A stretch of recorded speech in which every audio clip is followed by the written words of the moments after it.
إنك تاخد تفاعل وتبقى أوفر مع الجمهور في المصارعة عامةً، وفي الWWE خاصةً.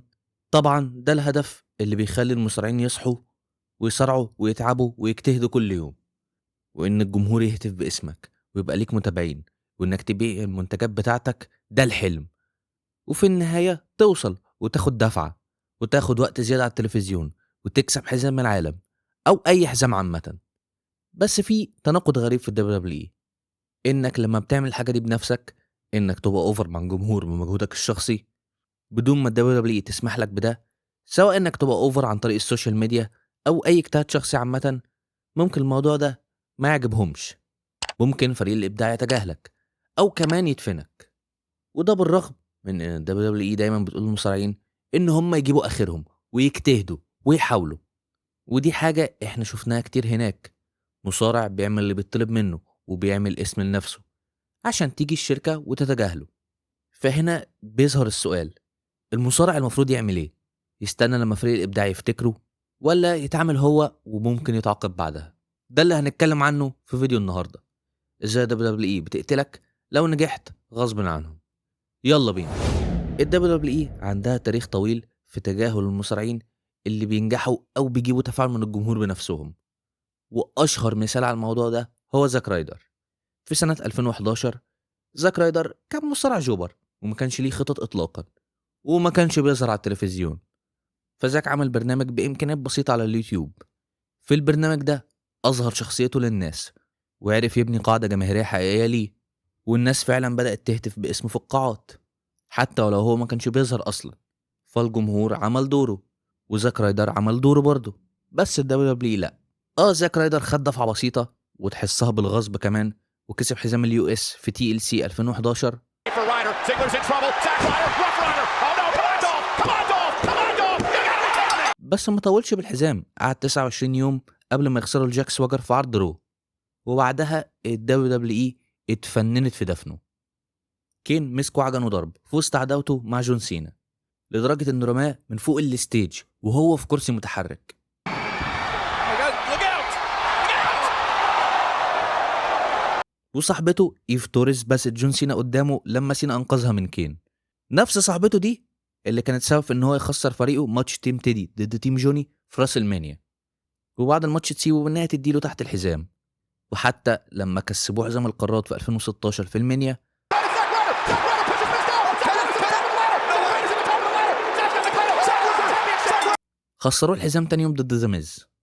Out of here. Miz. Skull crushing finale. Zack was distracted. Miz hooks the leg. Miz is a 5-time. فحرفيا كل المجهود اللي زاك رايدر عمله اترمى في أقرب صفيحة زبالة.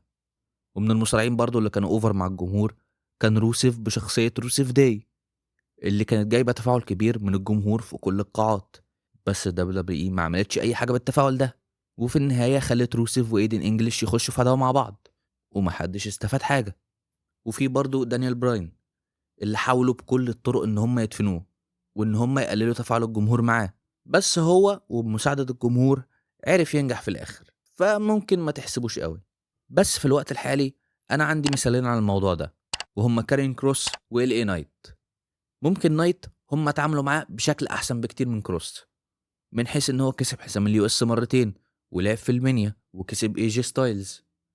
بس الدفعة دي جت بعد فترة طويلة من تجاهل تفاعل الجمهور ليه، وكمان إن هم حاولوا يدفنوه، والجمهور فضل في ظهر إل إي نايت لحد ما عرف يوصل إلى حد ما.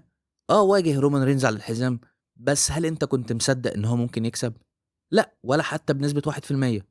وأنت عارف وأنا عارف إن إل إي نايت هو المصارع المثالي للDWE، عظيم على المايك وكويس في الحلبة، مش هقولك عظيم، بس بيطلع منه ماتشات كويسة قوي، وممكن بالخصم الصح يطلع ماتش عظيم.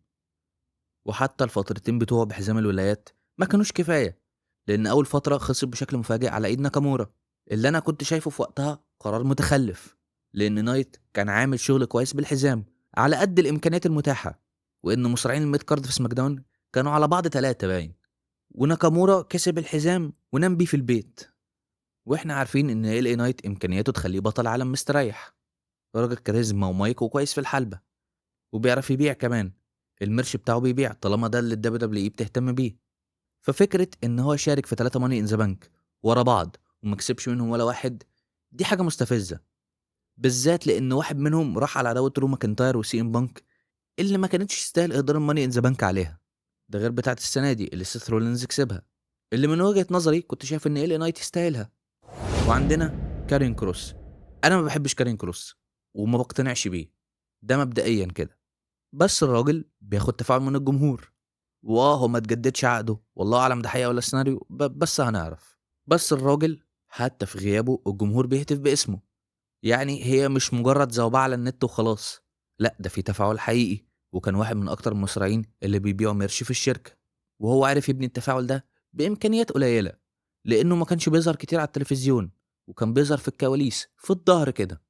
بس هو عارف يستغل كل المتاح عنده، تويتر، انستجرام، وحتى البروموهات اللي ما بتتعرضش على التلفزيون، في انه يوصل ويبني قاعده جماهيريه ليه.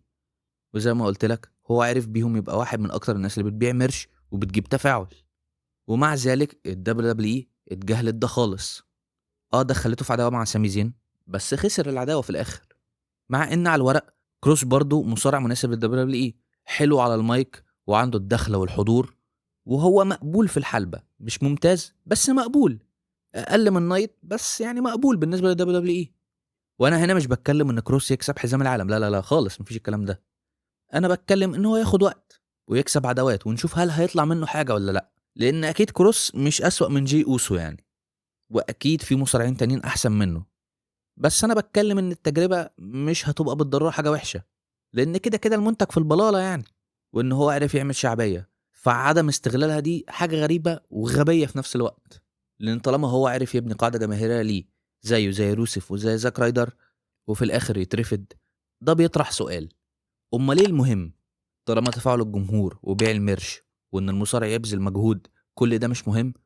امال ايه هو اللي مهم؟ وليه اصلا المصارع يحاول ويجرب مع نفسه؟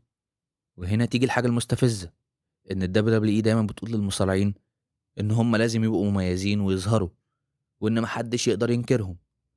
وده اللي شفناه في تصريحات تريبل اتش السنه اللي فاتت في راس المانيا، لما قال ان هو ما بيديش الحريم المين ايفنت بتاع راس المانيا عشان هم حريم يعني، وهيبقى شكلها كويس، وان لو هم في المين ايفنت ده بسبب ان هم استاهلوها، ولو هم مش في المين ايفنت ده بسبب ان حاجه تانية مسمعه.